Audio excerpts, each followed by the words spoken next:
चलिए फ्रेंड्स, सुनते हैं आज का अपना वीडियो। आज के इस वीडियो में आपको बताने वाला हूँ हाफ ईयरली एग्जामिनेशन 2021 और 22 का जो आपका एग्जाम होने वाला है दिसंबर के माह में होने वाला है। तो इससे संबंधित काफ़ी ही महत्वपूर्ण क्वेश्चन बताने वाला हूँ, यानी कि जो आपका हाफ ईयरली एग्जाम होगा उसी के बेस्ड पर मैं आपको यह वीडियो बना रहा हूँ और फुल्ली सॉल्यूशन साथ बताने वाला हूँ, क्योंकि यह आपका रियल क्वेश्चन पेपर बनने वाला है। क्योंकि रियल क्वेश्चन मैं आपको बताने वाला हूँ, इससे संबंधित आपके काफ़ी क्वेश्चन आपके एग्जाम में आ सकते हैं, इसलिए एक बार इस वीडियो को जरूर देख के जाना। तो शुरू करते हैं आज का अपना वीडियो। तो फ्रेंड्स, आपके सामने निर्देश आपके सामने आ चुके हैं। मैं आपको यहाँ पर बता चलूँ, मैं आपको 11th क्लास का फिजिक्स का बताने वाला हूँ। फिर उसके बाद मैं आपको केमिस्ट्री एंड बायोलॉजी का भी बहुत जल्द बताने वाला हूँ। अगर आपने वो नहीं देखा है तो फ्रेंड्स इस बार एक वीडियो को जरूर देख लेना। तो फ्रेंड्स, यहाँ पर क्वेश्चन नंबर 1 क्या कह रहा है आपको देखना होगा। पहला क्वेश्चन क्या कह रहा है आपको यहाँ पर देखना होगा और समझना होगा कि दिए गए विकल्प में से आपको सही विकल्प चुनकर लिखना होगा। यानी यहाँ पर कह रहा है, सबसे पहले क्वेश्चन में कह रहा है संवेग का विमीय सूत्र क्या होता है। तो संवेग हम जानते हैं P इक्वल टू क्या होता है, एम वी होता है। तो एम वी होता है, इनके एम का क्या होता है, एम यानी कि एम वी होता है, और वी का क्या होता है, वी का होता है एल टी माइनस वन होता है। कि क्या होता है, एल टी माइनस का वन होता है, क्या होता है, तो M L T minus one हो जाएगा इसका, यानी कि क्या हो जाएगा, एम एल टी माइनस का वन हो जाएगा। तो M L T minus one किसमें से, यानी कि ऑप्शन नंबर आपका यहाँ पर बी वाला राइट हो चुका है। नेक्स्ट की बात करें, यहाँ पर कह रहा है प्रकाश वर्ष मात्रक है। तो प्रकाश वर्ष किसका मात्रक है, क्या किसका है, तो दूरी का मात्रक होता है। नेक्स्ट की बात करें, यहाँ पर कह रहा है जड़त्व का गुण होता है। तो जड़त्व का गुण किसमें होता है, जड़त्व का गुण किसमें पाया जाता है, केवल लंबी वस्तुओं में या फिर गोलाकार वस्तुओं में या फिर केवल सजीव वस्तुओं में, सभी जंतु वस्तुओं में। जड़त्व का गुण किसमें पाया जाता है, केवल लंबी वस्तुओं में पाया जाता है या फिर सभी में पाया जाता है। तो आपको ये जवाब क्या आ जाएगा, कमेंट सेक्शन में इसका जवाब जरूर बता के जाना। नेक्स्ट की बात करें, यहाँ पर कह रहा है जब एक पिंड पर, यानी कि यहाँ पर क्या कह रहा है लंबी वस्तु में, यानी कि ऑप्शन नंबर आपका यहाँ पर थर्ड वाला ही राइट हो जाना चाहिए। जब एक पिंड पर यानी नियत बल लग रहा है तो उसका होगा यानी क्या हो जाएगा, तो एक समान क्या होगा उसका देंगे। जब नियत बल लग रहा है यानी कि एफ इज इक्वल टू जो है वह नियत है यानी कि आपका क्या है, कांस्टेंट है, तो उसका जो त्वरण होगा वह भी आपका एक समान ही रहेगा। नेक्स्ट की बात करें, यहाँ पर कह रहा है वाट किसका, यानी कि वाट निम्न से किसका मात्रक है, तो शक्ति का मात्रक वाट होता है, ऊर्जा का मात्रक जूल होता है, कार्य का भी मात्रक जूल होता है। नेक्स्ट की बात करें, क्वेश्चन में नेक्स्ट वाला भी आपके सामने इंपोर्टेंट रखा गया है। यहाँ पर कह रहा है सेकंड वाले क्वेश्चन में रिक्त स्थान आपको भरना होगा, यानी आपके फिल इन द ब्लैंक्स आपके सामने है। कार एक कैसी राशि है, तो कार हम जानते हैं कार एक अदिश राशि है। कौन सी राशि है, तो अदिश राशि है, यानी कि क्या है, स्केलर क्वांटिटी है, क्या है, स्केलर क्वांटिटी है, ना कि वेक्टर क्वांटिटी है। नेक्स्ट की बात करें, यहाँ पर कह रहा है बांध में, यानी कि बांध में रुके हुए पानी में कौन सी ऊर्जा होती है, मैं आपको यहाँ पर बताती हूँ, पोटेंशियल एनर्जी होती है। कौन सी होती है, यानी कि स्थितिज ऊर्जा होती है।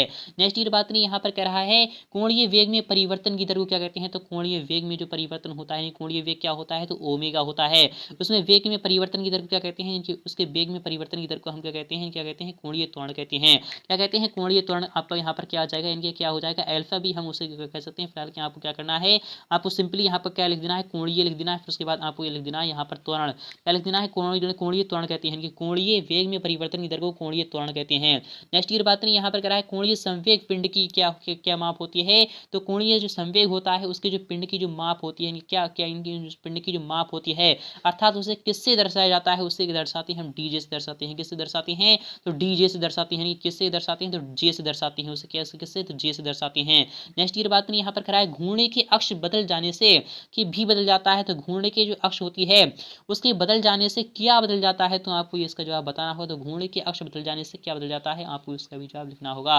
यानी कि वेग बदल जाता है। नेक्स्ट ईयर बात करें, यहाँ पर कह रहा है थर्ड वाला क्वेश्चन भी आपका इंपोर्टेंट रखा गया है, इससे भी आपके एग्जाम में क्वेश्चन फंस सकते हैं। यहाँ पर कह रहा है सही जोड़ी बनाइए, यानी कि आपको मिलान करना होगा। तो स्तंभ आ और स्तंभ बा आपके सामने उपस्थित हो चुका है। पहला है, यहाँ पर कह रहा है कि जड़त्व क्या होता है, तो आपको ये पता होना चाहिए। बल क्या होता है, तो हम जानते हैं F equal to M A होता है। क्या होता है, F equal to M A होता है। ये द्रव्यमान गुणा त्वरण होता है। क्या होता है, द्रव्यमान गुणा त्वरण होता है। रॉकेट नादेन क्या है, तो आप यहाँ पर आपको पता होगा। यानी सबसे पहले हम यहाँ पर आते हैं आवेग पर। तो आवेग क्या होता है, तो आपको यहाँ पर पता होना चाहिए क्या इनके आवेग क्या होता है।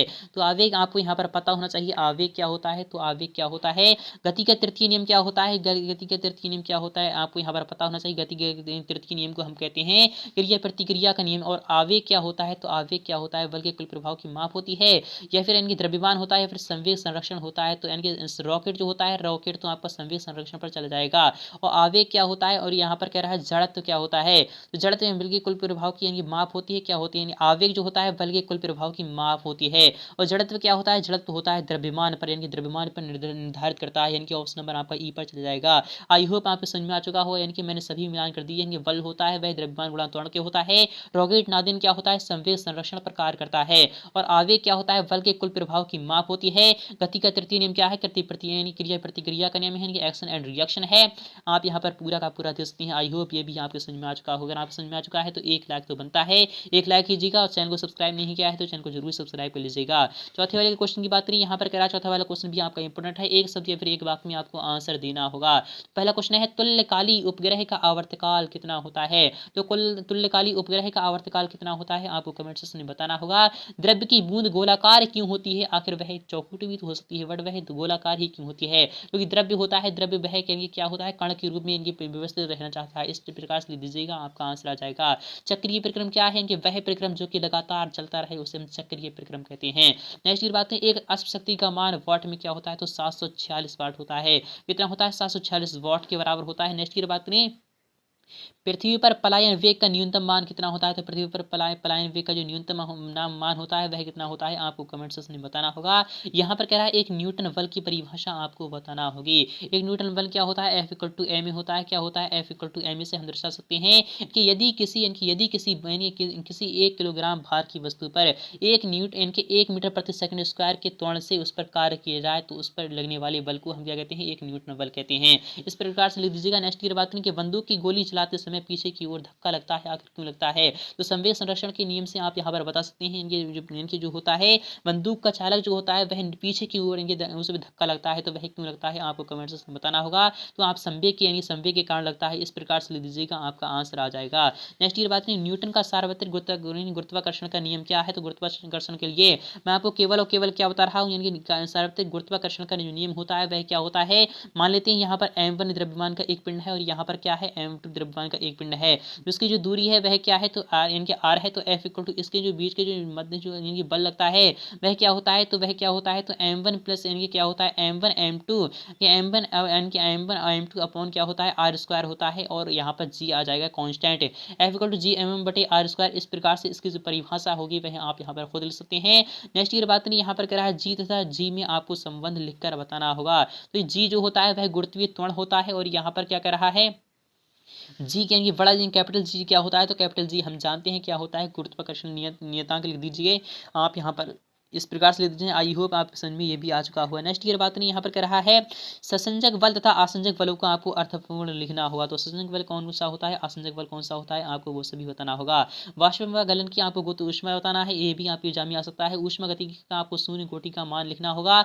अथवा कह रहा है ऊष्मा गतिकी का प्रथम नियम आपको लिखना होगा। यदि A= आपका 2ai cap plus 2j cap plus 2k यानी p के कैप है तथा V= आपका 2i कैप माइनस का j कैप प्लस का k कैप है, एक दूसरे से लंबवत है, तो p का मान आपको निकालना होगा। तो यानी क्या है, तो लंबवत है।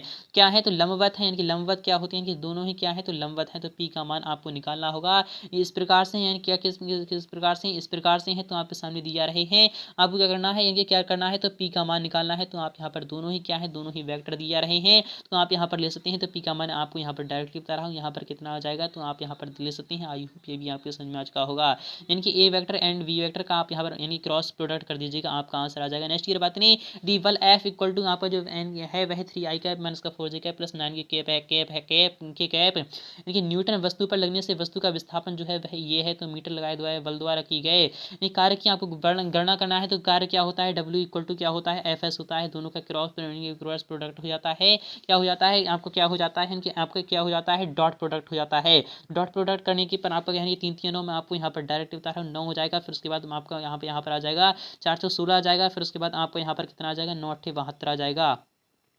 कितना आ जाएगा, 9×72 आ चुका है। तो 72 में से आपका यहाँ पर जब 72 और 9 कितना होता है, 81 होता है। 81 में से आपका यहाँ पर 16 चला जाएगा, तो इक्वल टू में आपका कितना आ जाएगा, तो आपका यहाँ पर आ जाएगा 66 जूल, आपका आंसर आ जाएगा। नेक्स्ट ये बात नहीं, यहाँ पर कह रहा है समतापी तथा इनके रुद्रोष्म इनके परिक्रम में आपको अंतर बताना होगा। इसका भी जो आपको नेक्स्ट पार्ट में मिल जाएगा। यहाँ पर कह रहा है उत्क्रमणीय व अनुत्क्रमणीय परिक्रम में आपको अंतर बताना होगा। चंद्रमा पर वायुमंडल नहीं है, कारण आपको स्पष्ट करना होगा। और तुल्यकालिक उपग्रह की आपको विशेषताएं लिखना है। मापन में त्रुटि का क्या अर्थ है, होने वाली संभावित त्रुटियों को आपको लिखकर समझाना होगा। सार्थक अंक क्या है, सिग्निफिकेंट फिगर क्या है, आपको वो सभी बताना है। किसी राशि के सार्थक अंकों की गिनती किस प्रकार की जाती है, आपको सभी बताना है। वैज्ञानिक विधि क्या है, आपको सभी बताना है। ऐसे पद्धति में मूल मात्रकों के नाम व इकाई का आपको संकेत भी लिखना होंगे। जड़त्व आघूर्ण क्या है, आपको ये सभी लिखना है। आई होप ये भी यहाँ पे समझ में आ चुका होगा। तो फ्रेंड्स अगर आप चाहते हो इसका सॉल्यूशन तो कमेंट सेक्शन में बता देना, इसका सॉल्यूशन भी आपको बहुत जल्द मिलने वाला है। तो आई होप आपको समझ में आ चुका होगा। अगर आपको समझ में आ चुका है तो वीडियो को लाइक करना, शेयर करना बिल्कुल भी ना भूलें। तो फ्रेंड्स मिलते हैं नेक्स्ट पार्ट में फुल